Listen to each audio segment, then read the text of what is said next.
तो जब कोई गाना अच्छा होता है तो थिंकिंग लेवल से और अच्छे लेवल से पता चल जाता है कि इस गाने का लेवल क्या है, इस गाने का थिंकिंग क्या है। तो गाना आने वाला है शाम है धुआं धुआं, उसका टीजर आया और टीजर के एक लाइन में अगर डिस्क्राइब हो तो मुझे छोटी सी लाइन सुनने को मिला, काफी क्रिएटिव लेवल के और वीडियो थिंकिंग पे बहुत तरीके से ध्यान दिया गया है, बहुत अच्छे लेवल पे ध्यान दिया गया है। और लग रहा है यार कि ये गाना कुछ अलग लेवल पे, कुछ क्रिएटिव लेवल के खेसारी लाल यादव फैन पसंद आने वाला है। क्योंकि यार गाने में जो वीडियो थिंकिंग, म्यूजिक थिंकिंग, सारी चीजें मुझे पॉजिटिव लग रहा है, कोई चीजें निगेटिव नहीं लग रहा है। पोस्टर से देख लीजिए ने एक अलग डिफरेंस दे रहा है, मतलब कि एक पोस्टर से पता चल जाता है कि गाने में क्रिएटिव और गाने में क्या क्या थिंकिंग होने वाला है।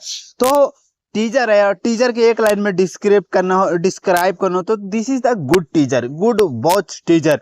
मतलब टीजर को मैं 2-3 बार सुना तभी वीडियो बना रहा हूँ, क्योंकि खेसारी लाल यादव के गाने पे वो उतना जो भरोसा होता है ना, वो भरोसा बंद हो चुका है यार। क्योंकि यार गाने क्रिएटिव लेवल पे टीजर बहुत अच्छा लग रहा है, तो सॉन्ग भी मुझे लग रहा है कल बवाल लेवल के होगा और अच्छा खासा सॉन्ग होगा।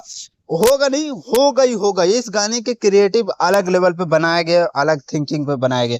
तो उम्मीद करता हूँ कि कुछ बेस्ट लेवल पे चीजें हमें देखने को मिले। सो ज्यादा कुछ नहीं बोलता हूँ, love you bye. Channel subscribe करो दोस्तों, लव यू।